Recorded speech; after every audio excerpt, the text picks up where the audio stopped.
بسم الله الرحمن الرحیم. سلام عرض می‌کنم خدمت دانشجویان عزیز و ارجمند. ادامه تدریس درس آمار استنباطی از کتاب روش‌های آمار استنباطی در روانشناسی و علوم تربیتی. امروز با فصل پنجم تجزیه و تحلیل واریانس در خدمت شما هستم. امیدوارم که این ویدیوها برای شما مفید و موثر بوده باشه. لطفاً این ویدیو رو تا انتها و با دقت ببینید. با لایک ویدیو و با سابسکرایب کانال از این روند حمایت کنید. با زدن دکمه زنگوله از انتشار سایر ویدیوها و تدریس ها مطلع بشید. همینطور برای اینکه دوستانی هم که این درس ها رو دارن از این مجموعه ویدیوها مطلع بشن، کانال رو با اونها به اشتراک بگذارید. توی بحث تجزیه و تحلیل واریانس خدمت شما عرض شود که اول فصل میاد راجع به فصل قبل یه صحبتی میکنه. ما در فصل قبل آزمون تی رو داشتیم. آزمون تی در نهایت زمانی استفاده میشد که ما دو تا گروه رو داشتیم و دو تا گروه رو میخواستیم با هم مقایسه کنیم. اما اگر که قرار شد بیش از دو تا گروه رو با هم مقایسه کنیم، 3 تا 4 تا 5 تا گروه رو با هم مقایسه کنیم، یا اگر قرار شد که بیش از یک عامل رو با هم دیگه مقایسه کنیم، بنابراین استفاده از جدول تی دیگه کار سختی میشه، کار زمانبری میشه، کاری میشه که چون سخت میشه، زمانبر میشه، کار پرحجمی میشه، لذا میزان خطا هم درش زیاد میشه. یعنی کتاب شما گفته اگر ما دو تا عامل بخوایم، مثلا دو تا روش درمانی متفاوت رو بخوایم برای کاهش اضطراب بیماران و اون هم در دو گروه جداگانه بررسی کنیم، این دفعه دیگه کار سختی میشه. یعنی ما یه زمان در آنالیز تیم میگیم که یک روش رو توی دو تا گروه میخوایم بررسی کنیم. حالا اگه قرار شد دو تا روش رو توی دو تا گروه بررسی کنیم یا دو تا روش رو توی سه تا گروه بررسی کنیم، استفاده از توزیع تی و آزمون تی کار سخت و پرخطایی میشه. لذا تو اینجور مواقع به علت زیاد شدن حجم کار و به علت افزایش احتمال ارتکاب خطای نوع اول، برای بحث آزمون معنیداری بین تفاوت چند تا میانگین از یه روش دیگه استفاده میکنیم که به این روش میگیم روش تحلیل واریانس. آنووا هم بهش میگن، آنووا. این حالا اینکه توضیح داده که فیشر اینو مثلا ابداع کرده و سال 1920 چیز کرده. اون یه توضیح که من باید به شما بدم، شما فکر کنید که ما دو تا کلاس درسی داریم. یک کلاس درس مثلا کلاس الف با کلاس ب. این دو تا کلاس رو میخوایم با هم مقایسه کنیم. این کلاس الف یک آموزگاری داره با روش مثلا تدریس آ. کلاس ب هم یک آموزگاری داره با روش تدریس ب. میخوایم ببینیم که کدومی که از این روش تدریس ها بهتره و از این به بعد اون روش تدریس رو مثلا چیز کنیم، تشویق کنیم و گسترش بدیم. فکر کنیم مثلا نمره میانگین دانش آموزان کلاس الف شده 17، کلاس ب شده 16. خب میگیم 16 و 17 با هم متفاوت هستن. اما این تفاوته بر چه اساسی، به چه دلیله؟ یا یه دلیلش اینه که به خاطر تفاوت در روش تدریس. اما یه تفاوت دیگه هم ما این وسط داریم. مثلا دانش آموزای کلاس الف هر کدومشون نفر شماره 1، نفر شماره 2، نفر شماره 3، نفر شماره 4 در کلاس الف و همینطور نفر 1 و 2 و 3 و 4 در کلاس ب، هر کدوم یه نمره گرفتن. یکیش 17 گرفته، یکی 17 و نیم گرفته، یکی 19 گرفته. بعد معدل همه اینا شده 17. معدل همه کلاس دومی شده ب. بنابراین ما در اینجا دو نوع تفاوت داریم. یک، تفاوتی که مثلا فرض کن اگر این گرفته 16، این گرفته 19، این گرفته 18، یه تفاوتی هست. تفاوت اول تفاوت درون گروهی هست یعنی این دوتا که با هم مقایسه میکنیم، افراد داخل یک کلاس با هم یکی نمیشن نمره هاشون، در حالی که انتظار داریم چون روش تدریسشون یکی بوده نمره هاشون هم یکی بشه دیگه. پس یه تفاوت درون گروهی هست. اما تفاوت بعدی تفاوت بین گروهی هست. پس داده ها در یک همچین آزمایشی با هم یکی نمیشن به دلیل اینکه دو تا عامل برای این تفاوت ها هست. یک، تفاوت بین گروه ها که این تفاوت بین گروه ها رو میتونیم اینجا ربطش بدیم به چی؟ به روش تدریس. روش تدریس عامل مستقل هست دیگه در این آزمایش. ما میخوایم تأثیر روش تدریس رو بر مثلا نمره ریاضی بررسی کنیم. روش تدریس میشه مستقل، نمره ریاضی میشه وابسته. بنابراین تفاوت بین این دوتا کلاس، بین این دوتا گروه یه تفاوتی هست، یکی شده 17 یکی شده 16. میتونیم بگیم این تفاوته به خاطر روش تدریس. اما اعضای داخل یک کلاس که با یک روش آموزش دیدن نمره‌هاشون با هم متفاوته، میگیم تفاوت درون گروه. تفاوت درون گروه رو میگیم به دلیل خطاست، به دلیل مثلا شانس تصادفه، به دلیل این خطا اسم میگیم، به دلیل شانس مثلا. پس یک مثالی هم حالا توی کتابتون حالا جدا غیر از این گفته اگر تدریس مثلا گفته 3 روش تدریس A و B و C بر پیشرفت تحصیلی دانش آموزان در درس ریاضی مورد بررسی قرار بگیره، پس از اجرای این روش تدریس متفاوت در 3 نمونه از دانش آموزان 3 میانگین داریم 16 و 17 و 16 و نیم. بعد پژوهشگر میپرسه که این تفاوت بین این 3 تا میانگین چطوره؟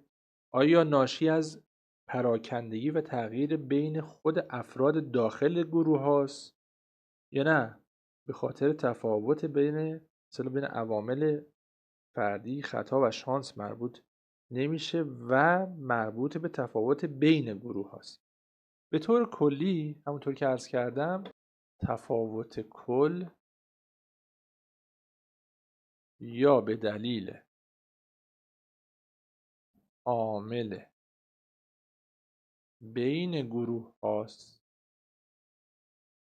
یا به دلیل اون اثر عوامل درون گروه هاست که توی کتابتون اومده با واریانس T به معنی توتال یا کل نشون داده. گفته میشه واریانس B مخفف بیتوینه به اضافه واریانس E مخفف اروره. پس این میشه واریانس کل مساوی با واریانس بین، این B میشه between، بین گروه ها.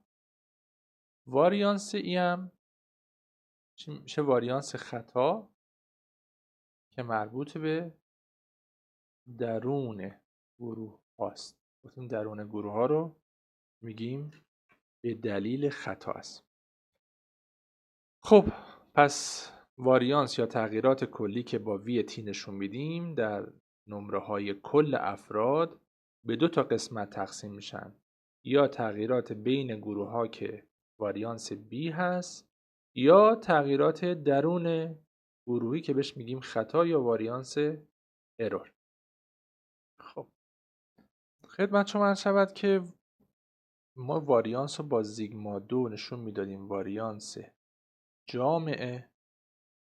S به توان 2 رو میگفتیم واریانس نمونه. اینو در آمار توصیفی و فصل‌های قبلی هم راجبش صحبت شده. پس واریانس نمونه رو با سیگما 2 نشون میدن و واریانس جامعه رو با سیگما 2 و واریانس نمونه رو با S به توان 2. واریانس نمونه رو میگه مجموع x2 ها به توان 2 تقسیم بر n. حالا من این تیکش رو برام مهمه ss تقسیم بر n و واریانس نمونه میشه ss تقسیم بر n منهای 1. این تیکه که برای من مهمه اینه که حالا روی این قسمت اولش وقت نیست. خب پس واریانس جامعه رو با ss تقسیم بر n و واریانس نمونه رو با ss تقسیم بر n منهای 1. حالا ss چیه؟ ss میشه مجموع مجذورات انحرافات. ما فرمول واریانس رو که داشتیم در آمار توصیفی.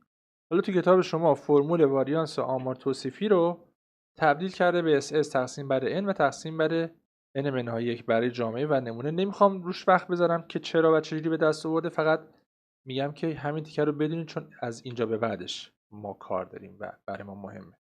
پس از این به بعد SS توتال یا اصطلاح کل مساویه با SS بیتوین بین گروه ها به اضافه SSW یا درون گروه ها. خب این میشه مجموع مجذورات انحراف از میانگین درون بین گروهی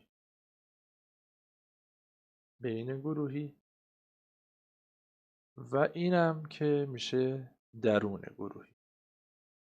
این گفتیم ناشی از چیه؟ ناشی از خطا، شانس یا تصادف. اینم که میشه مجموع مجذورات انحراف از میانگین کل SS توتال. این توتال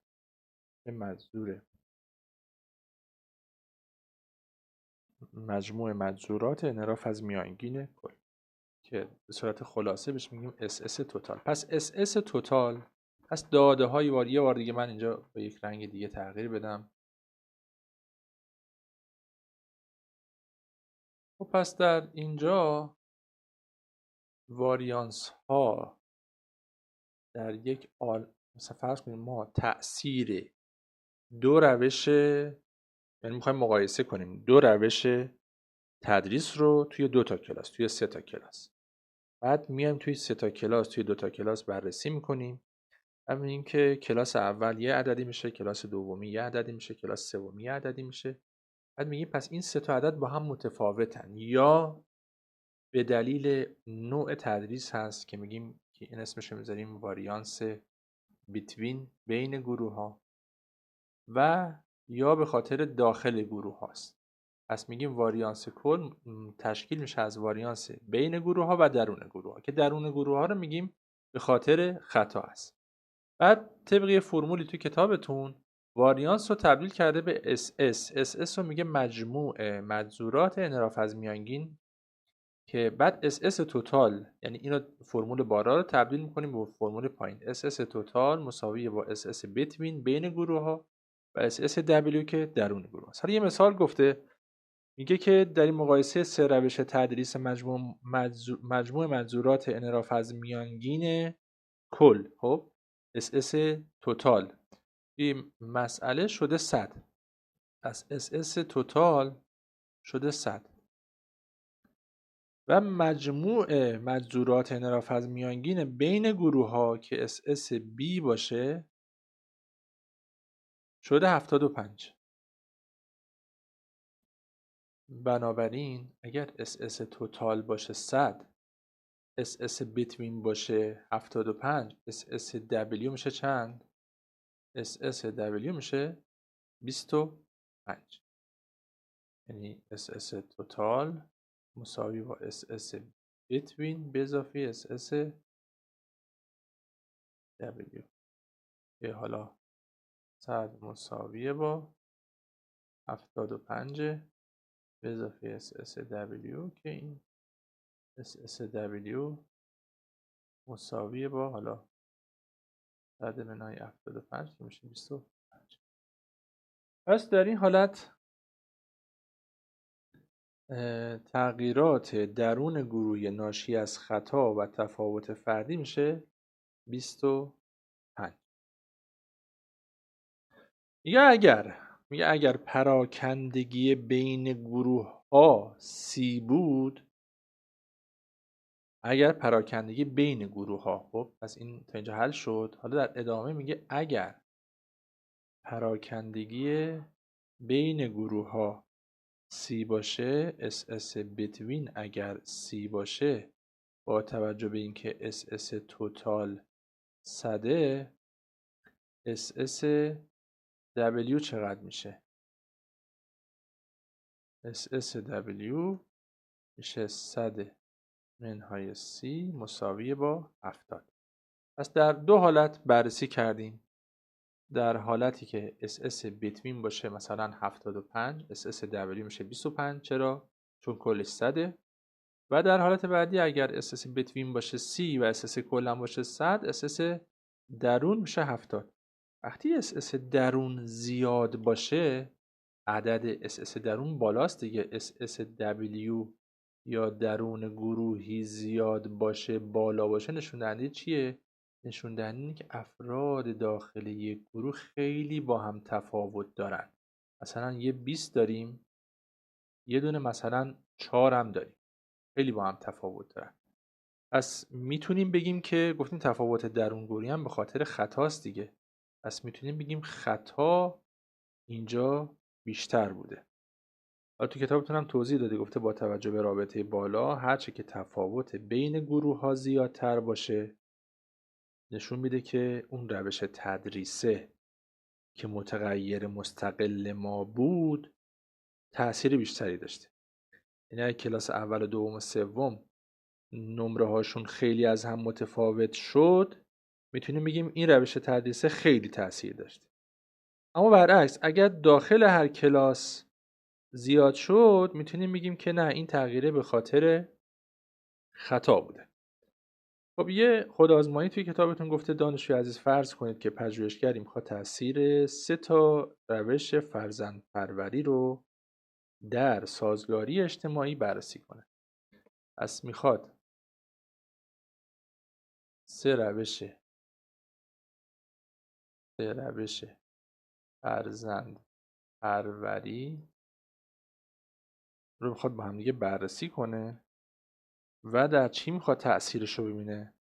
در سازگاری اجتماعی.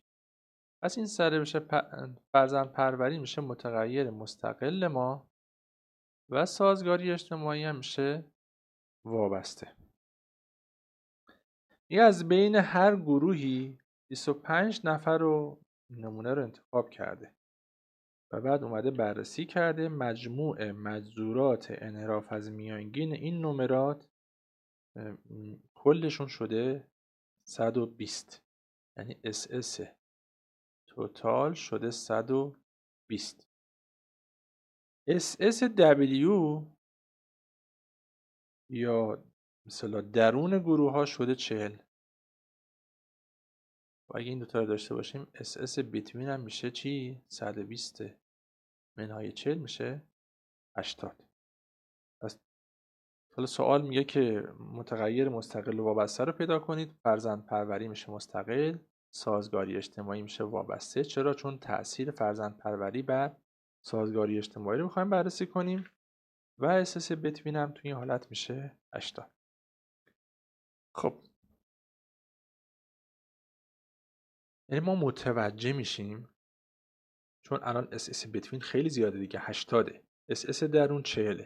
چی متوجه میشیم؟ از دور میتونیم متوجه بشیم که این 3 تا روش فرزندپروری با همدیگه تفاوت داره. اما همون طوری که قبلا در آزمون Z گفتیم و آزمون T گفتیم، اینجا یک آزمونی رو طراحی میکنیم به اسم آزمون F.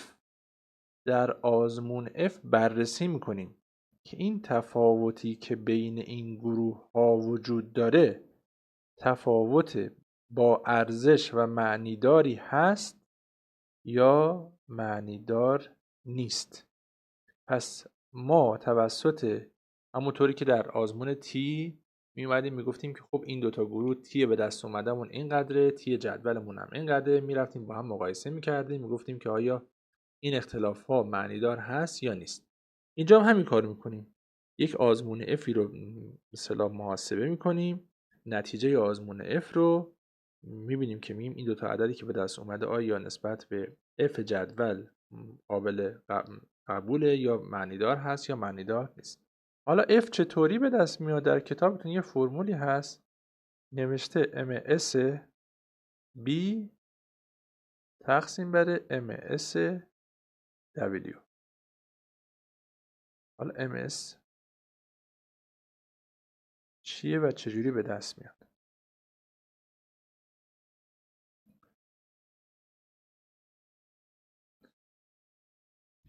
ms رو از تقسیم s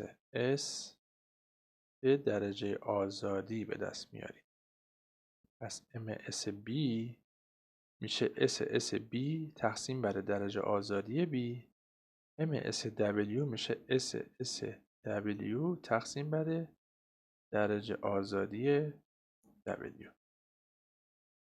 پس ما بر اساس از اولین کاری که میکنیم SS رو به دست میاریم، 2 MS رو به دست میاریم و 3 F رو به دست میاریم. این سه تا کار رو برای شروع باید انجام بدیم تا F رو به دست بیاریم. بعد حالا F رو به دست بیاریم چی کار میکنیم در ادامه عرض میکنم.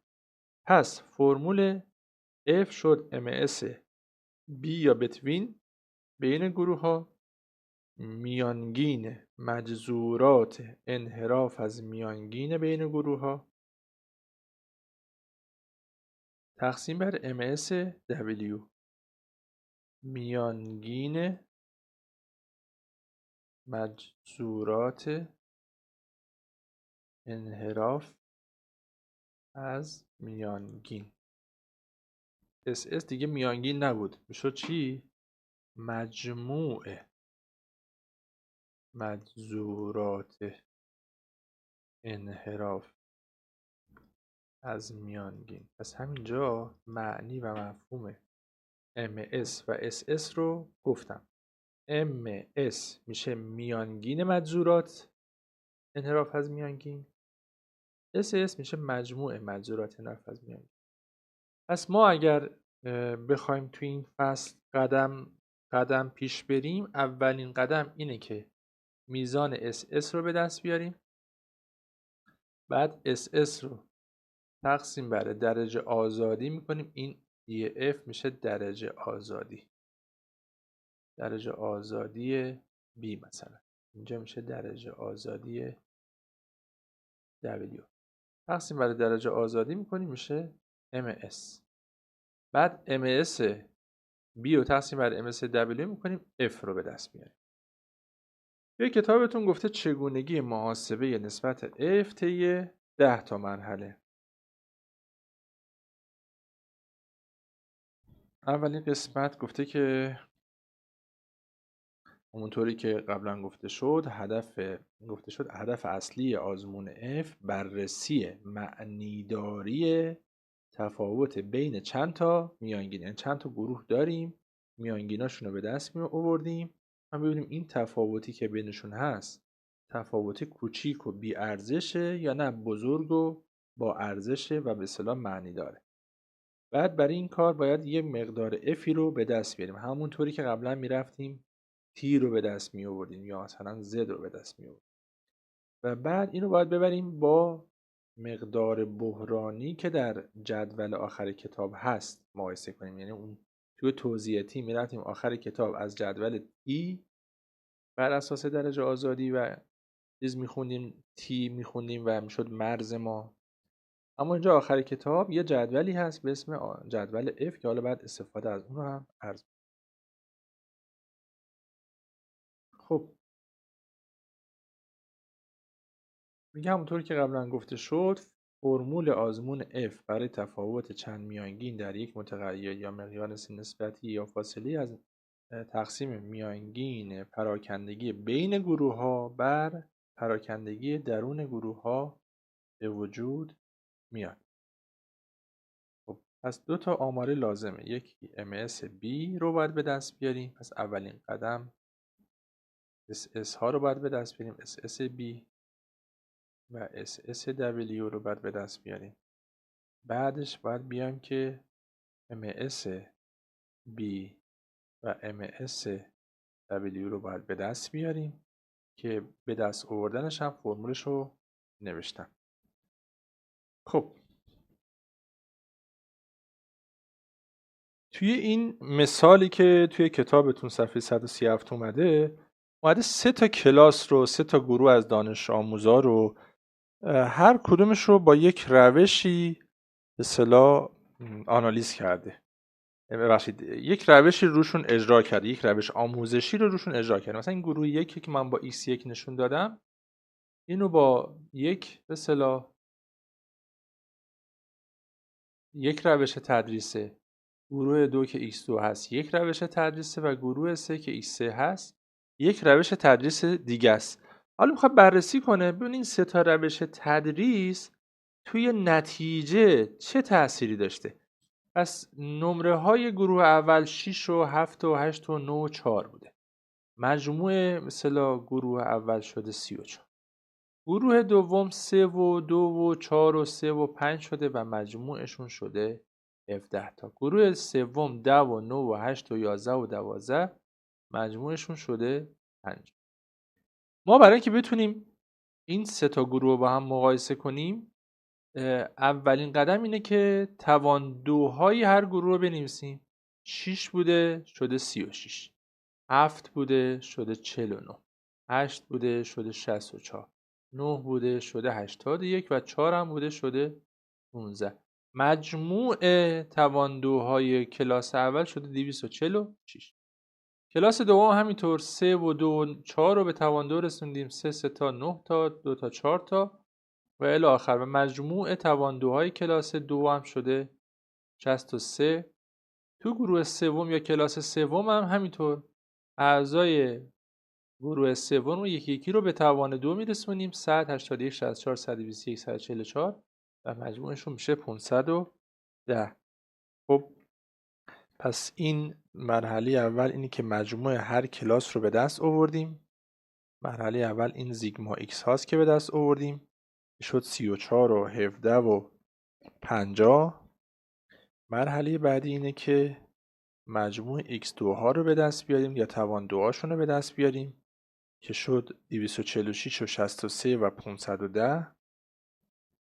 و خدمت شما عرض شود که حالا مجموع مجذورات کل که با دیگمای x2 تو کتابتون نشون داده چه 246 به اضافه 63 به اضافه 510. پس سومین مرحله به دست آوردن مجموع مجذورات کل هست. مجموع مجذورات کل 246 و 63 و 510 که میشه 819. خدمت شما عرض شود که یه ذره من بیام پایین تر. مجموع به اصطلاح نمره های گروه ها رو اگه بخوام به دست بیارم توی قدم بعدی، این x بشه.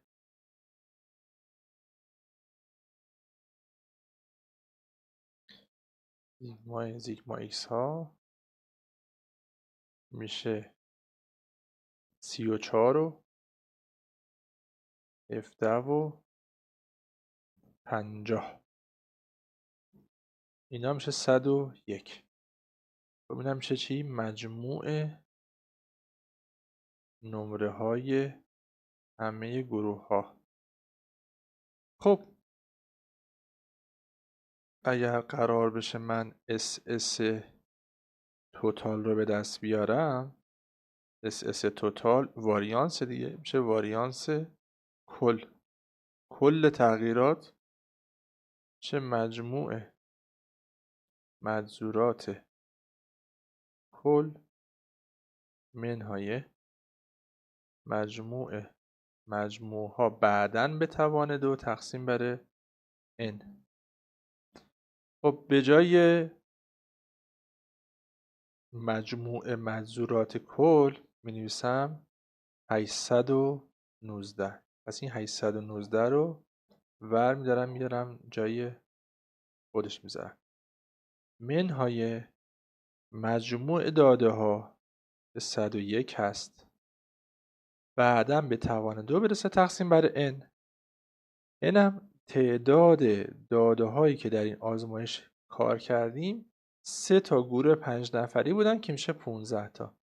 بنابراین SS توتال یا SS کل میشه 138 و 9 دهم. حالا قدم بعدی SS بین گروه ها رو اگه بخوام به دست بیارم، مجموع x1 ها رو به توان 2 برسونم تقسیم بر n1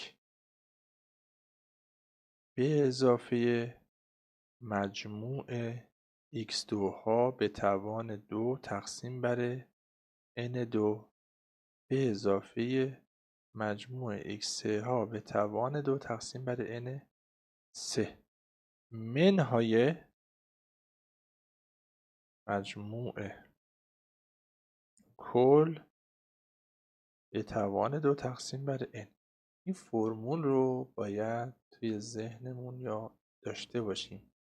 اگر قرار شد، البته توی امتحانات شما چون معمولا بیشتر به صورت تستی میاد، حالا کلش لازم نیست بدونید، ولی اگر یه زمانی نیاز باشه که تشریحی کار کنید، این و تو ذهنتون باشه.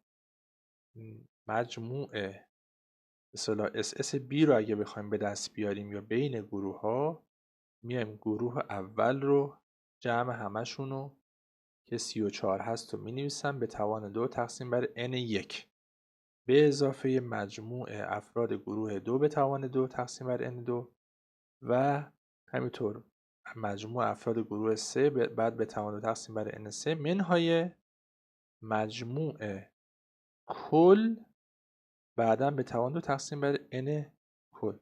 و پس من به جای مجموع گروه اول، مجموع داده‌های کلاس اول 34 تا بود دیگه، اینجا این 34، پس می نویسم 34 به توان 2 تقسیم بر n1 5 نفرن دیگه، به اضافه کلاس دوم جمعشون 17 تا بود به توان 2 تقسیم بر 5، کلاس سوم جمعشون 50 تا بود به توان 2 تقسیم بر 5 منهای جمع همشون که 101 باشه بعداً به توان 2 تقسیم بر تعداد کلشون که 15 هست. این به ما SS بیتوین رو میده. این اگه بخوام عددشو به دست بیاریم،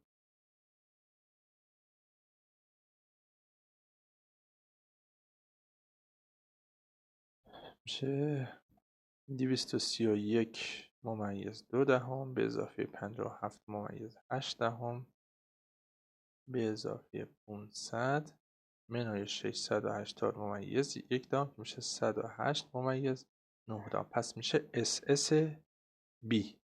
پس SS توتال میشد SS بین گروه ها به اضافه SS درون گروه ها دیگه. در مورد درجه آزادی، ما یک درجه آزادی کل داریم، یه درجه آزادی بین گروه ها داریم و یک درجه آزادی درون گروه ها داریم. بنابراین درجه آزادی کل میشه درجه آزادی بین به اضافه درون گروه ها.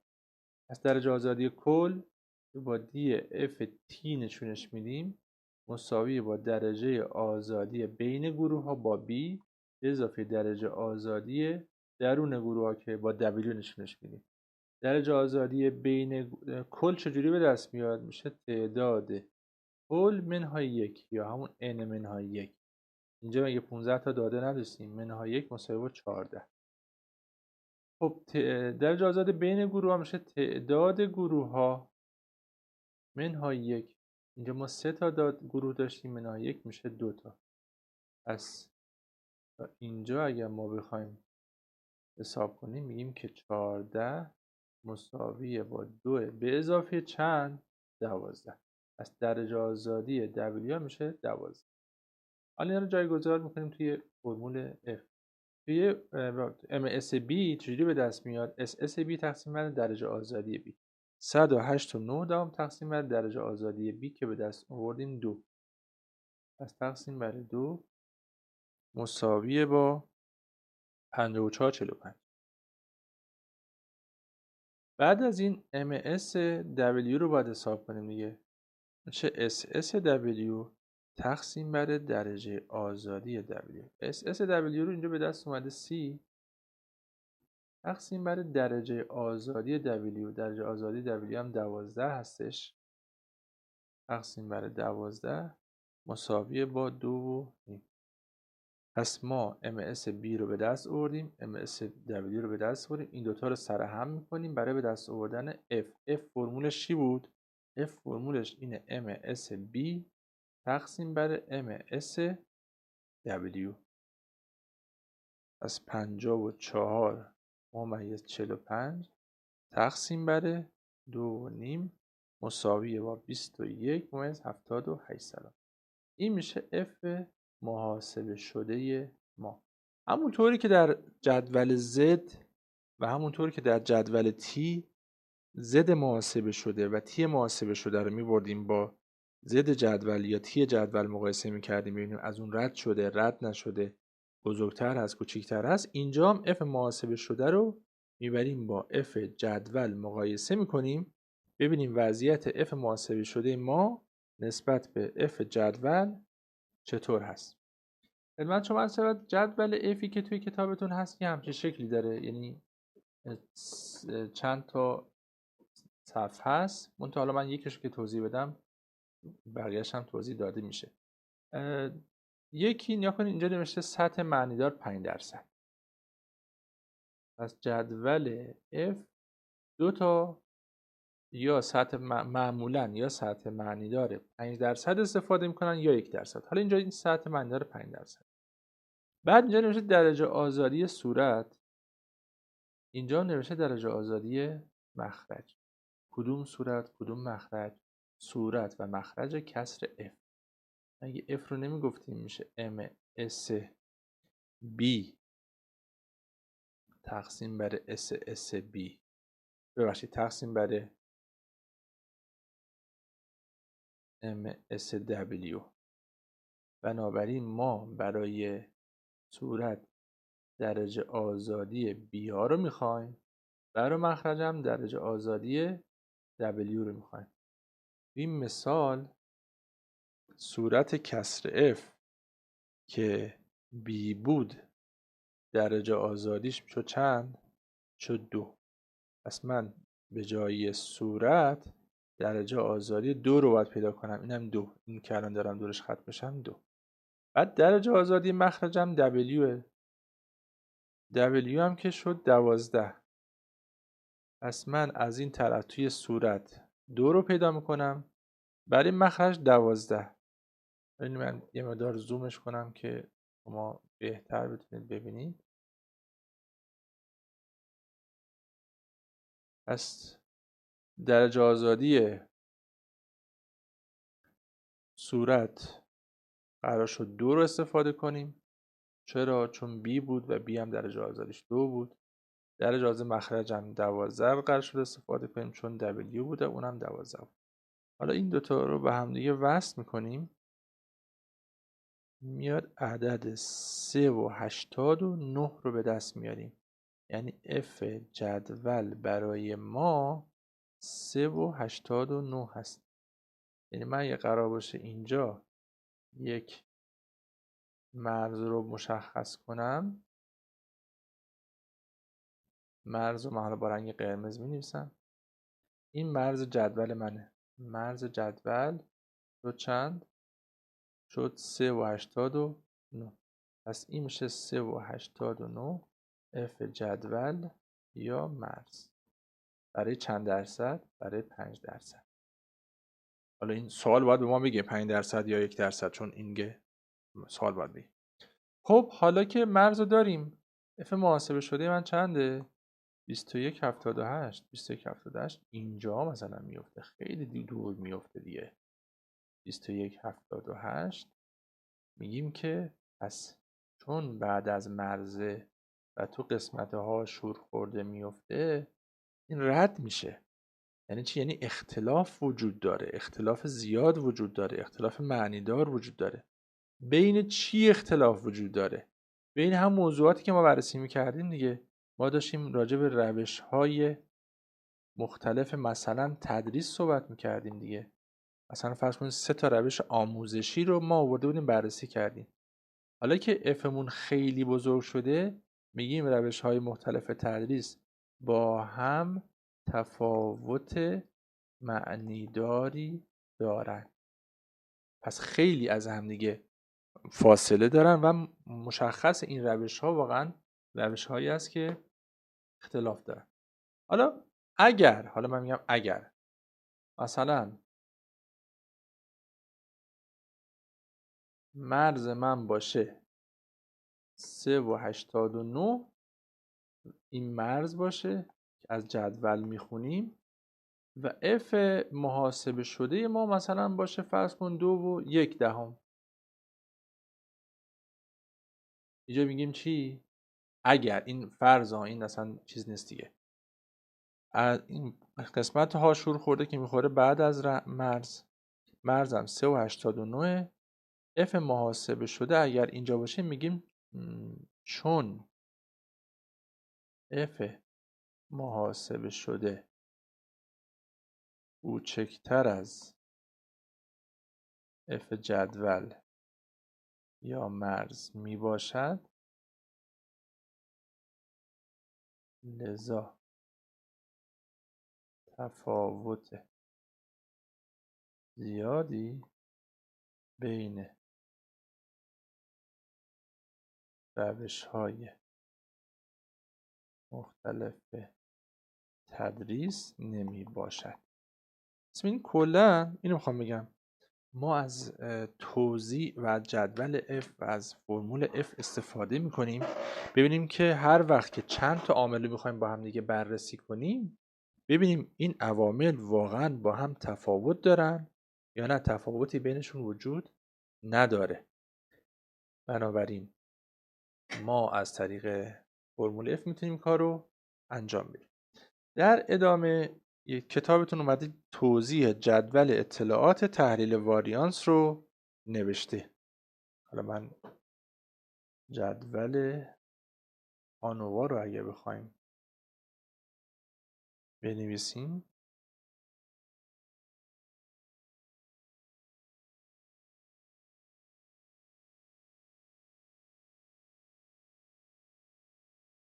این کلا داده ها با هم یکی نمیشن، یا به خاطر اختلاف بین گروه هاست یا به خاطر اختلاف درون گروه هاست.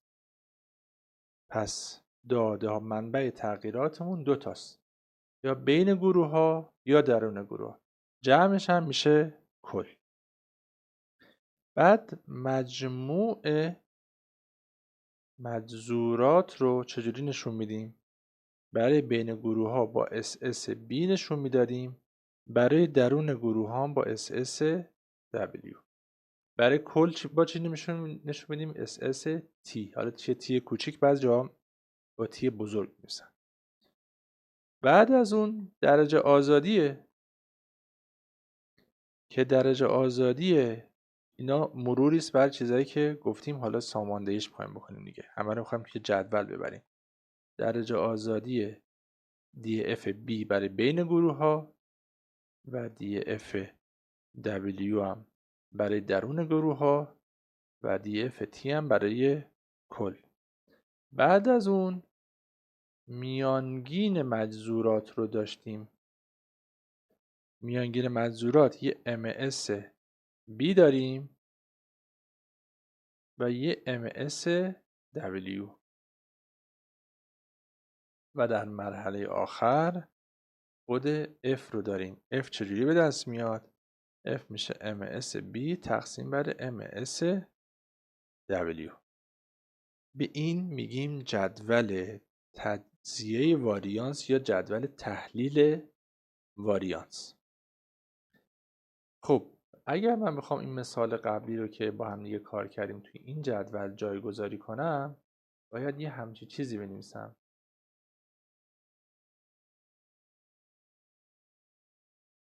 منبع تغییراتمون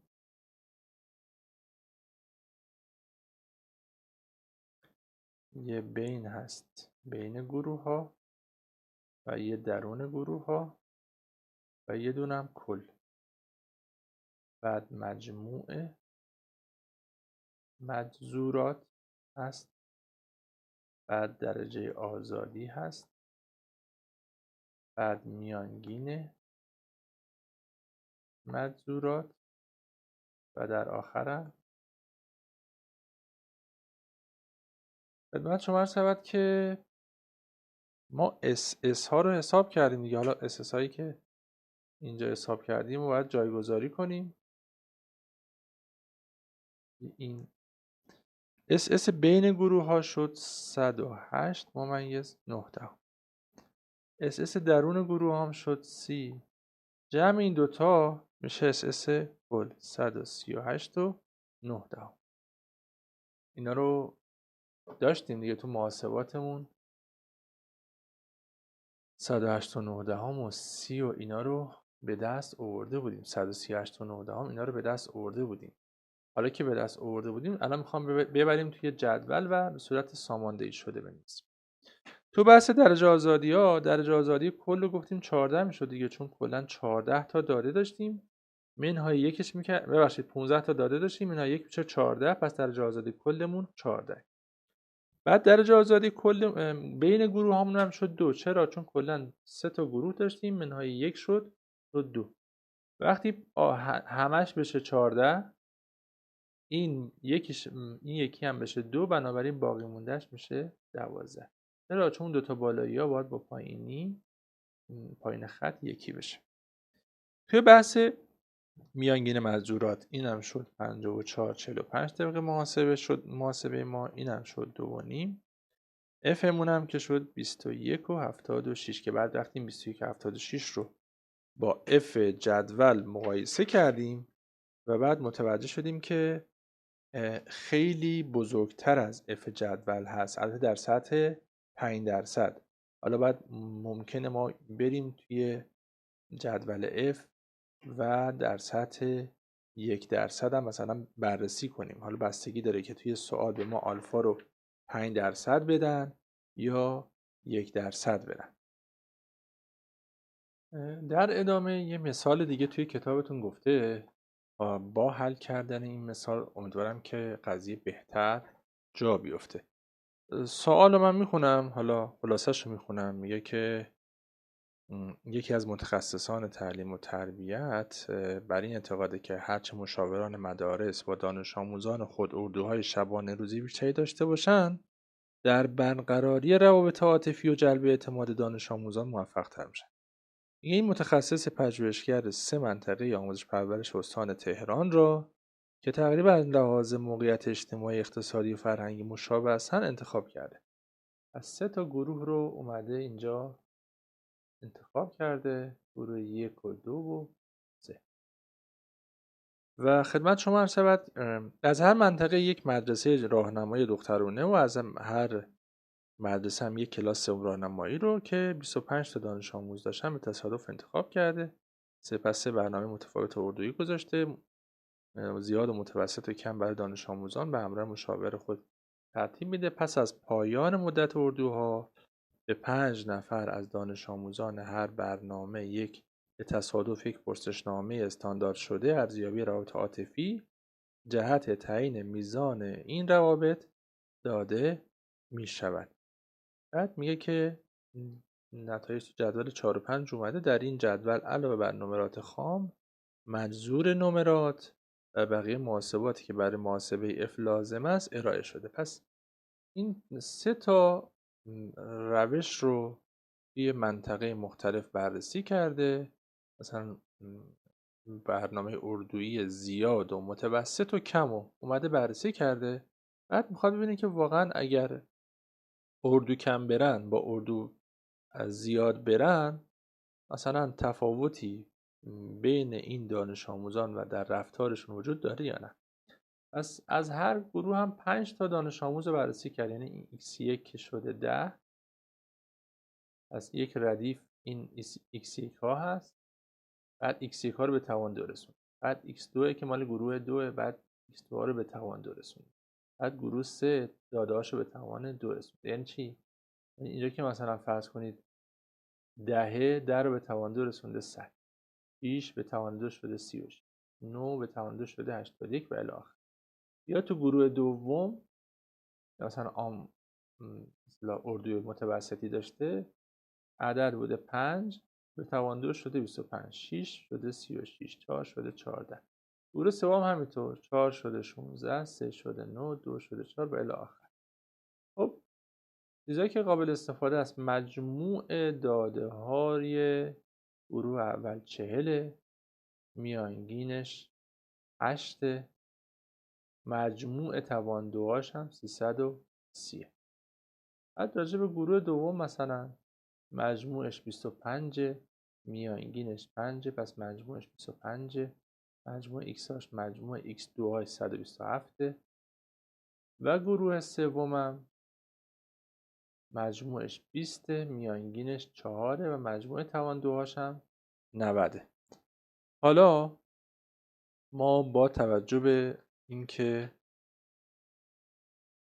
مجموع مجذورات رو میخوایم به دست بیاریم، چه مجموع x1 ها به اضافه مجموع x2 ها به اضافه مجموع x3 ها که میشه 40، 25 و 40 به اضافه 25 به اضافه 20 که میشه 85.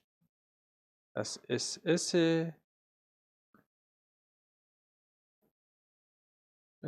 و بعدم تو بحث مجذور تواندوها رو جمع میکنیم.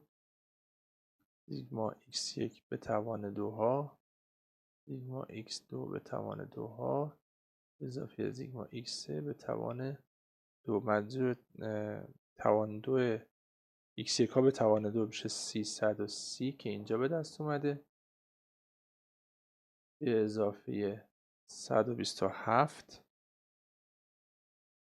به اضافه 90 که شده 547. خب اینا رو ما میخوایم استفاده کنیم برای به دست آوردن SSB.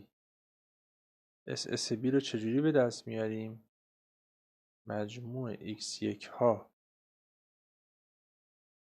به توان 2 تقسیم بر n1 به اضافه مجموع x2 ها به توان 2 تقسیم بر n2 به اضافه مجموع x3 ها به توان 2 تقسیم بر n3 منهای این مهم خیلی، مجموع x بعداً به توان 2 تقسیم بر n. خب اینا رو اگه بخوام جایگذاری کنم، حالا با یه رنگ دیگه بنویسم که خیلی هم نشه، SSB رو اگه بخوام به دست بیارم، مجموع x1 ها چند شد؟ مجموع x1 ها اینجا بود دیگه، 40 میشه 40 بعداً به توان 2 تقسیم بر n1 هم که 5 به اضافه مجموع x2 ها. مجموع x2 هامون بوده 25، بعداً هم به توان 2 خواهد رسید، تقسیم بر 5 میشه. اضافه مجموع x3 ها، مجموع x3 ها هم 20 که بعداً به توان 2 برسه و تقسیم بر 5 میشه، منهای مجموع کلشون که 85. پس 85 به توان 2 تقسیم بر n کل، این n کله به 15 باشه. پس SSB مساویه با 40 به توان 2 تقسیم بر 5 شده 320. 25 به توان 2 تقسیم بر 5 شده 125. 20 به توان 2 تقسیم بر 5 میشه 80. همه اینا منهای 481 ممیز 667. خب SSB میشه 43 ممیز 33. این میشه چی؟ SSB.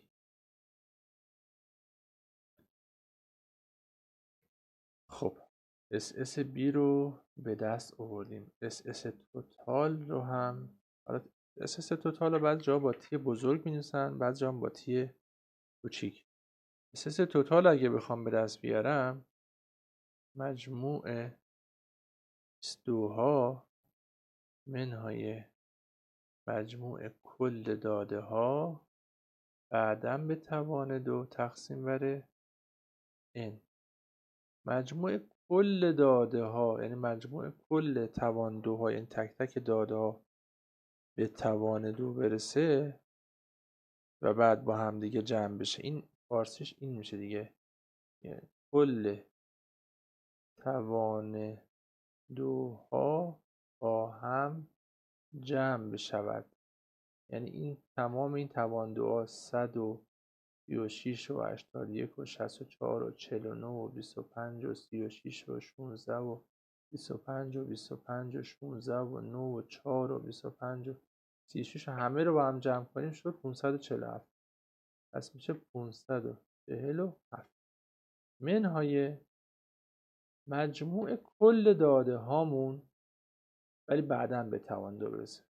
مجموع کل داده ها یعنی 10 و 6 و 9 و 8 و 7 و همه داده ها 5 و 5 و 4 همه داده ها رو با هم جمع کنیم شده بود چند؟ 85.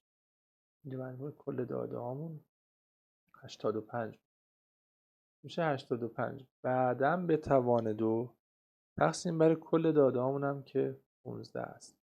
بنابراین SS توتال میشه 65 ممیز 33.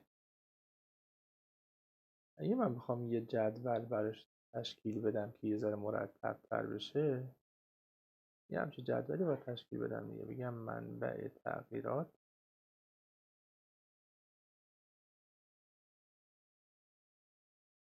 یا اصطلاح بین گروه ها هست یا درون گروه ها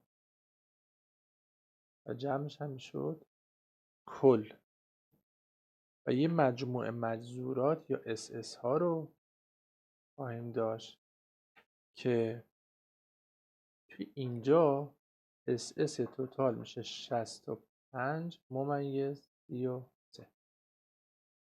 SSB هم میشه 43 ممیز 33. خب این دیگه SS درون گروه ها رو شما میشه از کم کردن این دوتا از هم به دست آورد، یعنی 43 و 33 و 65 و 33 رو از هم کم کنیم میشه 22. این میشه SS درون گروه ها. پس ما از کم کردن این دوتا SS درون گروه ها رو به دست میاریم. بعد از اون درجه آزادی ها رو باید بررسی کنیم. درجه آزادی ها، درجه آزادی کل رو اول به دست بیاریم. درجه آزادی کل کلن درجه آزادی کلن 15 تا داده بود، منهای یک میشه 14. بنابراین درجه آزادی کل اون میشه 14. درجه آزادی بین گروه ها رو هم میتونستیم به دست بیاریم دیگه، درسته؟ 3 تا گروه بودن دیگه، منهای یک میشه 2. پس درجه آزادی بین گروه هامون هم میشه 2. درجه آزادی درون گروه میشه چند؟ 12. بعد از این MS ها رو هم به دست بیاریم. MS میشد SS تقسیم بر درجه آزادی. یعنی چی؟ یعنی 43 و 33 رو تقسیم بر 2 کنیم میشه MS B میشه 21/66. یا مثلا توی درجه آزادی مثل MS درون گروه ها میشه 22 تقسیم بر 12 میشه 1/83. پس MS B یا بین گروه ها 21/66، MS درون گروه ها میشه 1/83. و در مرحله آخر F رو باید به دست بیاریم. F مگه نمیشد MS B تقسیم بر MS W. بنابراین 21/66 تقسیم بر 1/83 میکنیم میشه 11/83. حالا F محاسبه شده ما هست 11/83. اینو باید ببریم با F جدول مقایسه کنیم که به چی برسیم. ببینیم F جدول این نسبت به F جدول کوچکتره، بزرگتره و بعد آیا معنیدار میشه، معنیدار نمیشه. برای استفاده از جدول نیاز داریم که درجه آزادی صورت و مخرج کسر F رو داشته باشیم. درجه آزادی صورت کسر F اینه دیگه 2. درجه آزادی مخرجم هست 12. پس من باید برم توی جدول F 2 و 12 رو عدد مقابلش میشه 3/89. البته برای 5%. خب توی کتابتون نوشته 3/59 ولی توی این جدول که من میخونم 3/89. پس 3/89 اگر بشه F ما، یعنی مرز ما، یعنی ما یه همچین فکری داریم این نمودار ما هستش، مرز ما هم هست 3/89 و F محاسبه شده ما 11 و خورده ایه. یعنی از F محاسبه شده F جدول میگذره، تو قسمت هاشور خورده میفته. یعنی اختلاف معنی داره. اختلاف بین چی معنی داره؟ اختلاف بین اون اردوهایی که برگزار بشه یا نشه معنی داره. پس یعنی واقعا اگر اردوی شبانه روزی زیاد بشه تأثیرش خیلی فرق میکنه با زمانی که مثلا اردوی شبانه روزی برگزار نشه یا کمتر برگزار بشه. پس این در این صورت چون F محاسبه شده ما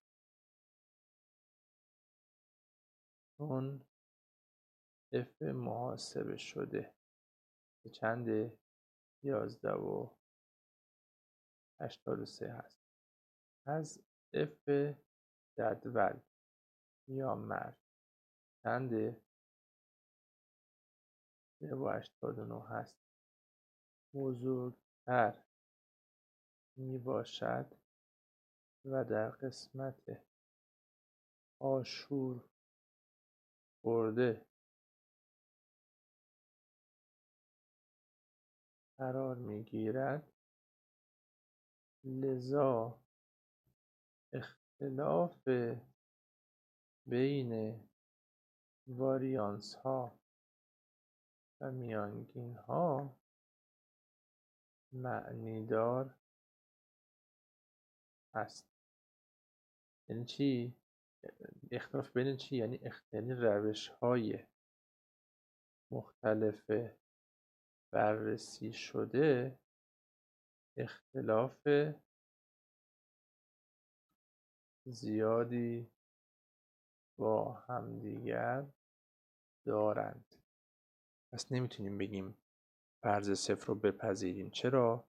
چون فرض صفر فرض برابریه داده هاست. فرض برابری اون مثلا میگه که روش های مختلف رو بررسی میکنیم، فرض برابری هست. بنابراین فرض صفر رو نمیتونیم بپذیریم توی این آزمایش. خب بعد از اینکه fمون رو متوجه شدیم معنی داره، مفهومش این شد که اون دسته هایی که با هم دیگه بررسی کردیم، اون میانگین هایی که با هم دیگه بررسی کردیم، اون مقایسه هایی که با هم دیگه داشتیم، یعنی اون روش های تدریسی که مثلا داشتیم، وقتی f معنی دار میشه یعنی این روش های تدریس با هم متفاوتن. خب حالا فهمیدیم که متفاوتن، اما هنوز نمیدونیم کدوم یکی از اینا، از این روش های تدریس بهتره، کدوم یکی از این روش های تدریس ضعیفتره.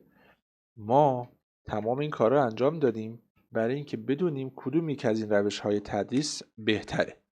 پس مرحله اول اینه که توسط آزمون F میفهمیم که این روش های تدریسی که ما بررسی کردیم با هم یکی هستن یا نه اختلافشون جدی و معنی داره. خب حالا اینجا متوجه شدیم که F محاسبه شده ما 11 و خورده، یا F جدول یا مرزمون 3 و خورده بود، پس 11 و خورده خیلی از مرز بیشتره، بنابراین اختلاف معنی داره. حالا بین این سه تا روش تدریس میخوام ببینیم کدوم یکی از بقیه بهتره. این ادامه کار خیلی مهمه که برمیگرده به موضوعی به اسم به اصطلاح مقایسه میانگین ها.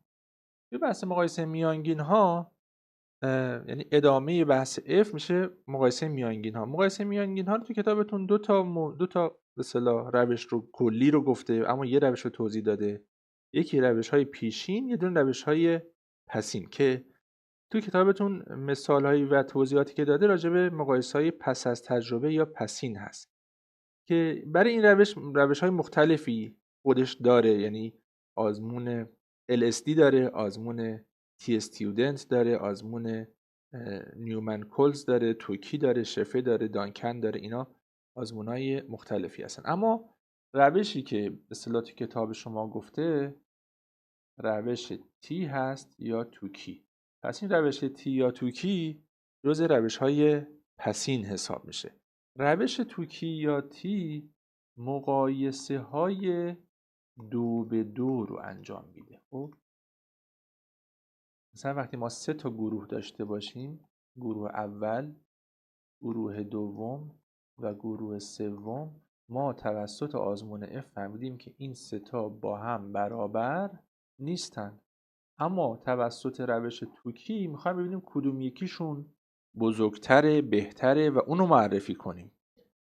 برای اینکه بتونیم این کار رو انجام بدیم باید مقایسه های 2 به 2 چند تا مرحله میریم. مرحله اول به اصطلاح مشخص کردن مقایسه های 2 به 2 هست. یعنی ما وقتی که 3 تا مقایسه 3 تا میانگین داشته باشیم، دفعه اول اولی و دومی رو با هم مقایسه میکنیم، دفعه بعدی اولی رو با سومی مقایسه میکنیم، دفعه بعدی هم دومی رو با سومی مقایسه میکنیم. پس مرحله اول مشخص کردن مقایسه های 2 به 2 است. یعنی من اینجا 3 تا مقایسه با هم داشت، اولی و دومی، اولی و سومی و دومی و سومی. توی کتابتون یه فرمول داده، گفته که اگر مثلا فرض کن تعداد داده هامون 5 گروه داشتیم، 5 تا گروه مقایسه داشتیم یا 5 تا گروه میانگین داشتیم، مقایسه هامون چند تا میشن؟ مقایسه ها چند تا میشه؟ فرمول داده کا در کا منهای 1 تقسیم بر 2. خب 5 در 4 تقسیم بر 2 میشه 10. پس اگر ما 5 به جای این 3 تا 5 تا داشته باشیم، 10 تا آنالیز 2 به 2 خواهیم داشت. اینجا که 3 تا داریم، یه بار همین 3 رو حساب کنم، کا در کا منهای 1. فرمول این کا در کا منهای 1 تقسیم بر 2 تو کتابتون گفته برای اینکه بدونیم اگر مثلا 3 تا دسته داشته باشیم چند تا مقایسه داشته باشیم. 3 تا دسته در کا منهای 1 میشه 2 تقسیم بر 2، 3 تا 6 تا تقسیم بر 2 میشه 3 تا. پس 3 تا مقایسه خواهیم داشت. این مقایسه است. این مقایسه است. پس در روش توکی یا تی اول باید ببینیم که چند تا مقایسه 2 به 2 داریم و مقایسه های 2 به 2 رو بنویسیم. در مرحله بعدی گفته تمام مقایسه های زوجی به خطای معیاری MSW به N تقسیم میشه. یعنی مثلا من فهمیدم x1 بار اولی و دومی رو اگه از هم کم کنم و توی قدر مطلق بذارمش تقسیم بر رادیکال MSW کنم تقسیم بر N. همین کار رو یه بار دیگه برای مقایسه دومی رو انجام میدم. بعد اینجوری شد دیگه، دومی و سومی رو وقتی قرار شد مقایسه کنم توی قدر مطلق قرار میدم تقسیم بر این آماره MSW تقسیم بر N میکنم. یا برای بعدی هم همینطور x اولی و دومی، اولی و سومی رو ننوشتم. اولی و سومی رو وقتی میخوام مقایسه کنم تو قدر مطلق قرار میدم تقسیم بر MSW تقسیم بر N. پس وقتی بخوام روش توکی رو انجام بدم اول مقایسه های 2 به 2 رو مشخص میکنم که مثلا من اولی و دومی رو، اولی و سومی رو، دومی و سومی رو باید مقایسه کنم. اینکه چند تا مقایسه خواهم داشت برمیگرده به این فرمول. یعنی اگر من گفتم اگر 5 تا میانگین داشتیم وقتی دیگه 5 تا مقایسه نداریم دیگه 10 تا مقایسه داریم. این تعداد 10 تا رو از کجا فهمیدم؟ از این فرمول. مرحله بعدی اینه که در مقایسه های اولی، دومی و سومی رو که از هم کمشون کردم تو قدر مطلق قرار میدم تقسیم بر این عبارت میکنم. مرحله بعدی، مرحله سوم، مثلا به دست آوردن مقدار Q هست. حالا این Q چیه و از کجا به دست میاد؟ مقدار بحرانی Q مربوط به این آزمون با استفاده از یه جدولی به دست میاد توی آخر کتاب. برای اینکه برم سراغ جدول Q به چی احتیاج دارم؟ سطح آلفا چند درصد باشه، تعداد گروه ها و درجه آزادی درون گروهی رو نیاز دارم. یعنی من باید برم سراغ یه جدولی به اسم جدول Q. برای اینکه بتونم از جدول Q استفاده کنم سطح آلفا رو باید بدونم 1% هست یا 5% هست، اینو که باید سوال به ما بده. تعداد گروه ها رو باید بدونم و درجه آزادی درون گروهی که اینو میرم توی جدول. حالا جدولم دارم براتون میبینیم. و بعد مرحله آخرم اینه که اینا رو با هم دیگه مقایسه کنیم. خب بذاریم با یه مثال کار پیش ببریم، شاید اینجوری بهتر باشه. 3 تا گروه داده. گروه اول رو داده x1 بار رو داده 6. میانگین گروه دوم رو داده 2 و میانگین گروه سوم رو داده 4. البته هرچند توی جمع و اینا تو محاسبات بعداً یه اشتباه کوچیکی توی کتابتون انجام میده. پس ما این 3 تا گروه رو داریم 6 و 2 و 4 و فهمیدیم که به اصطلاح اینا با هم دیگه تفاوت معنیدار دارن. میخوایم یکی از اینا رو به عنوان روش تدریس بهتر معرفی کنیم. خب نیاز هست که طی مرحله اول مقایسه های 2 به 2 اینا رو بنویسم. یعنی قرار شد یه بار اولی رو با دومی، یه بار اولی رو با سومی و یه بارم دومی رو با سومی مقایسه کنم. خب اولی و دومی رو 6 و 4 رو از 6 و 2 رو کم کنم میشه 4. اولی و سومی رو کم کنم 6 و 4 میشه 2 و دومی که 2 باشه با سومی که 4 باشه میشه -2. پس این 3 تا عدد به دست اومد 4 2 و -2.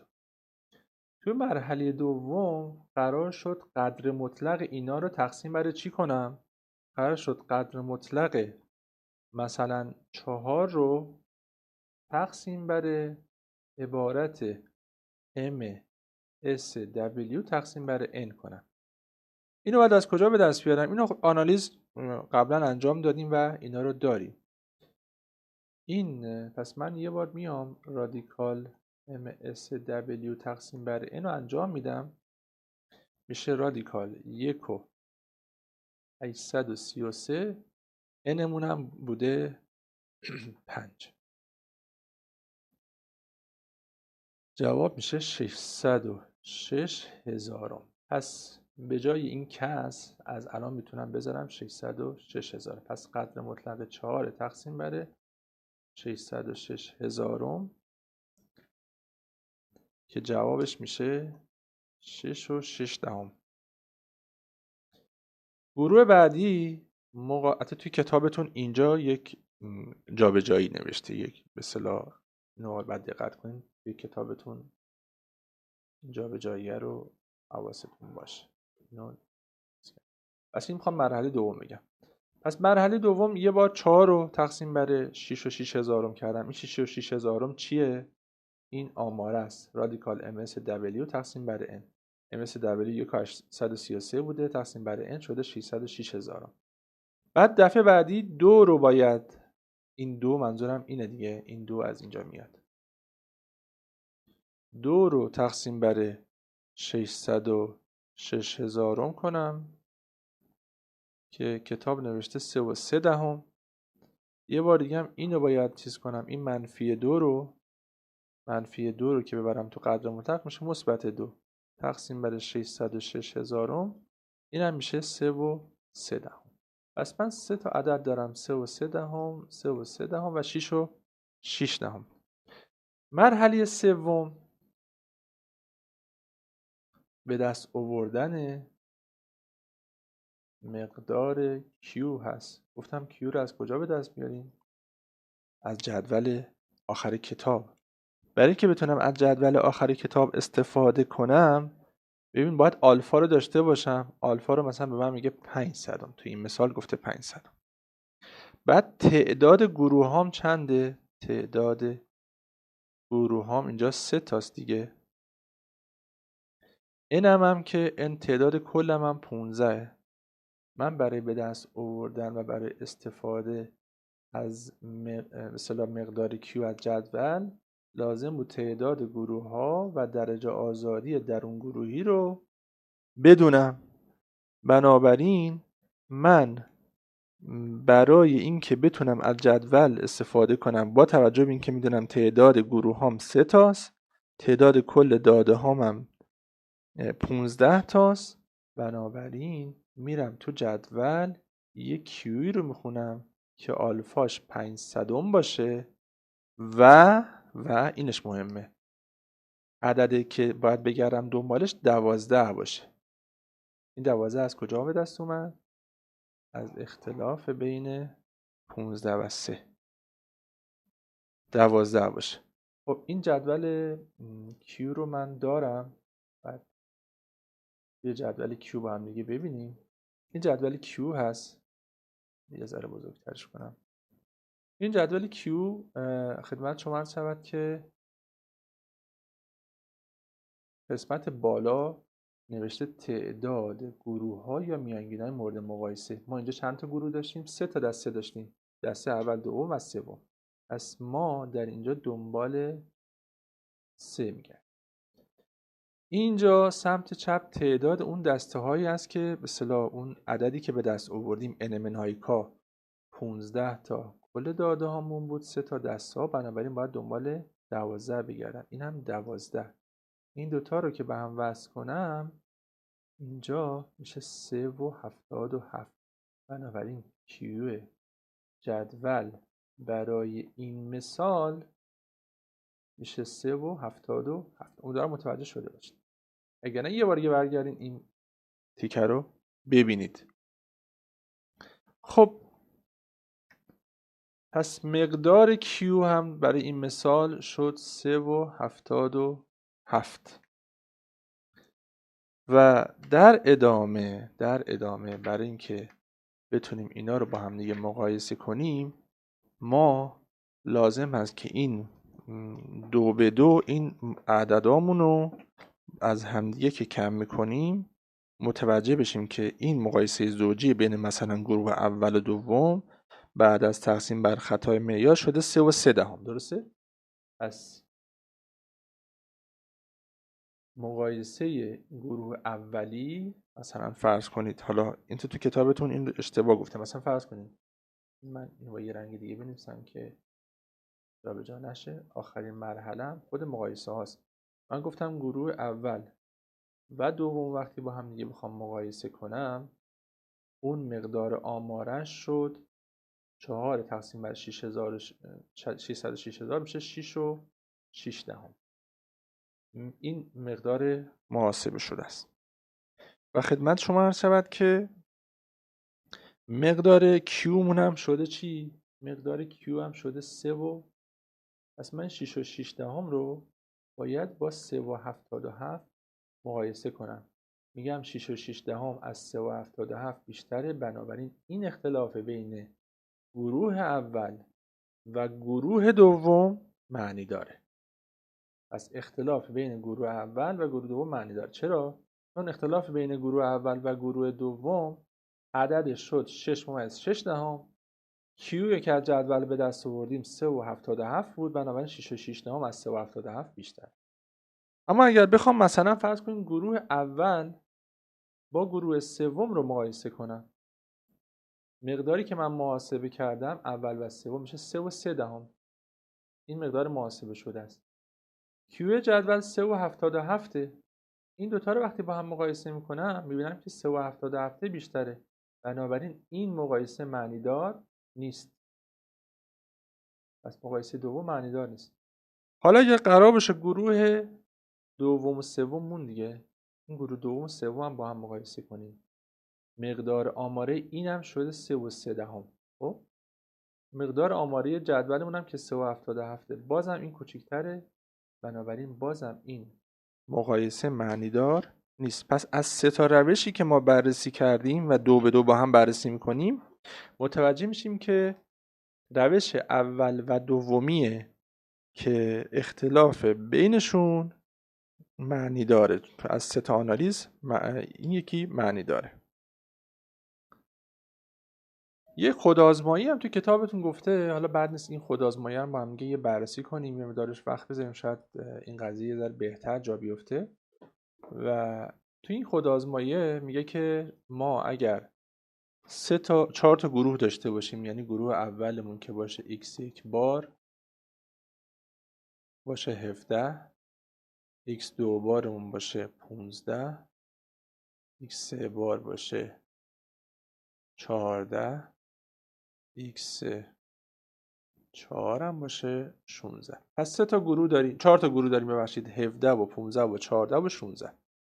میخوایم مقایسه کنیم اینا رو با هم دیگه. طبق روش قبلی اگه بخوایم پیش بریم، اول مقایسه های 2 به 2 شون رو باید بنویسیم. یعنی یه بار من اولی x1 و اولی و دومی رو باید مقایسه کنم، درسته؟ یه بار اولی و سومی رو باید مقایسه کنم.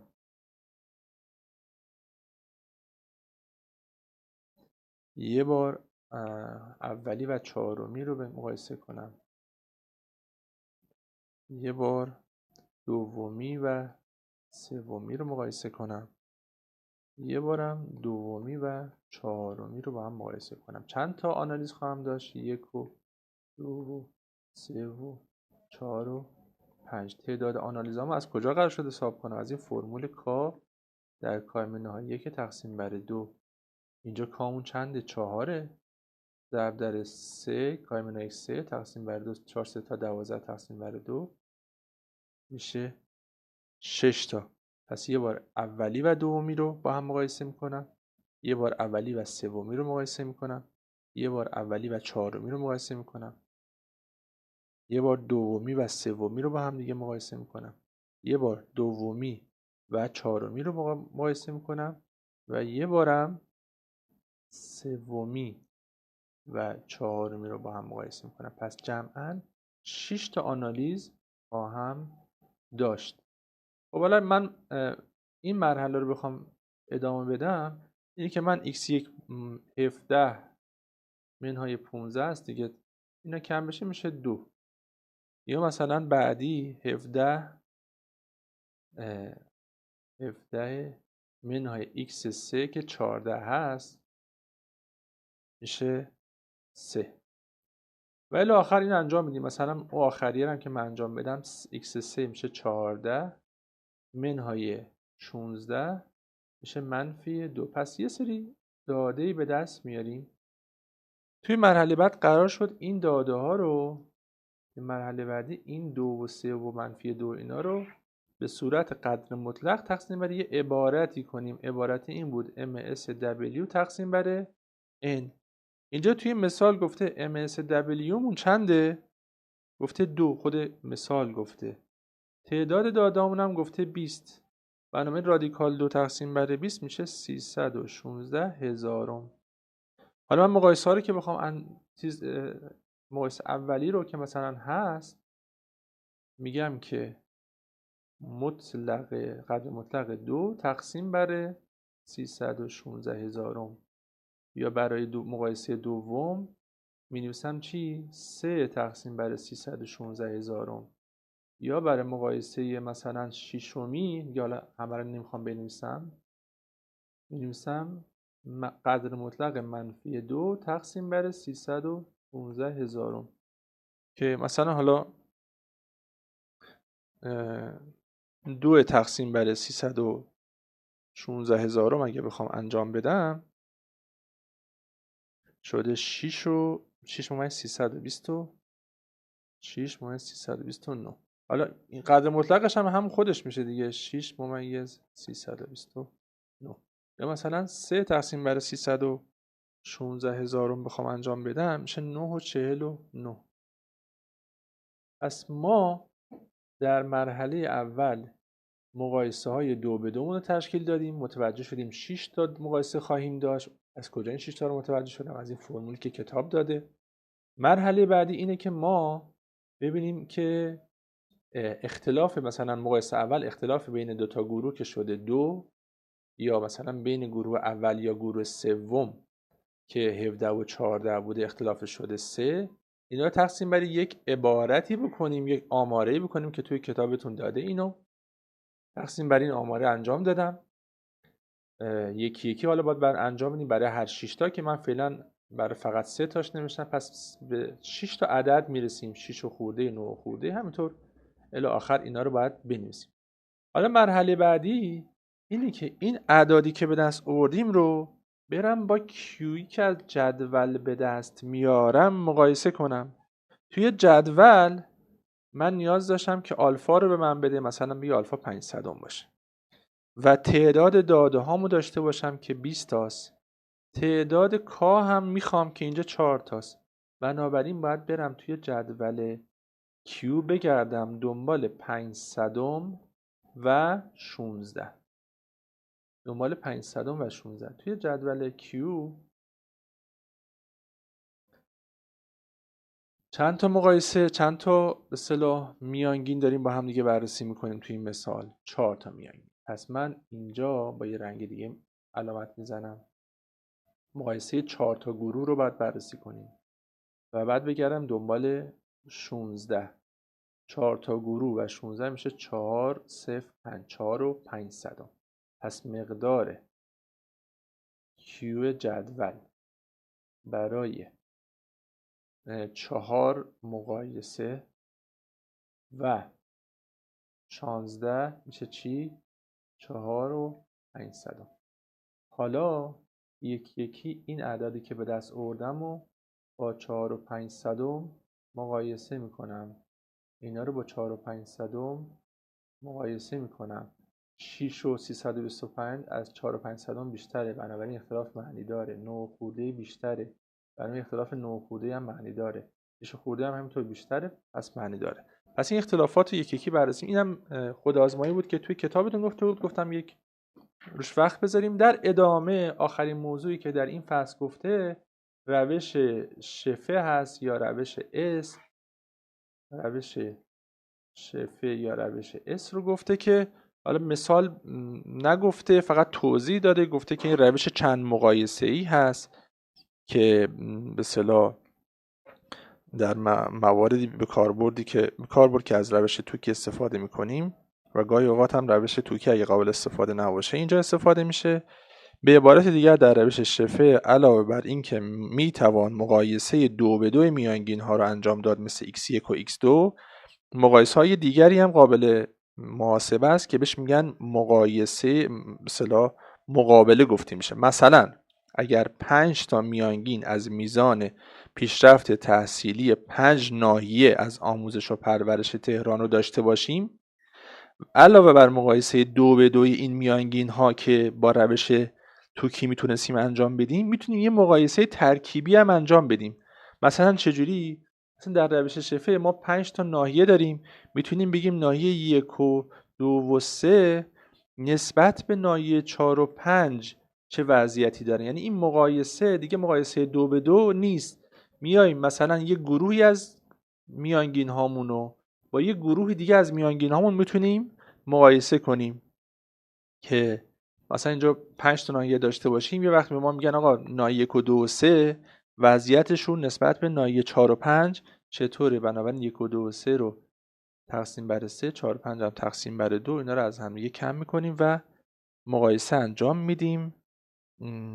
خدمت شما عرض شود که این موضوعی بود که در این کتاب برای فصل 5 گفته شده. من سعی کردم به صورت خلاصه زیاد شده، امیدوارم که از این تدریس راضی بوده باشید. اگر که راضی هستید و استفاده کردید حتما با لایک این ویدیو و انتشارش با دوستانی که این درس رو دارن حتما همکاری کنید که این ویدیوها بیشتر دیده بشه. برای همه شما آرزوی صحت و سلامتی و عاقبت به خیری دارم. از همگی شما التماس دعا دارم. همه شما رو به خدای بزرگ و مهربان میسپارم. خدا یار و نگهدارتون باشه.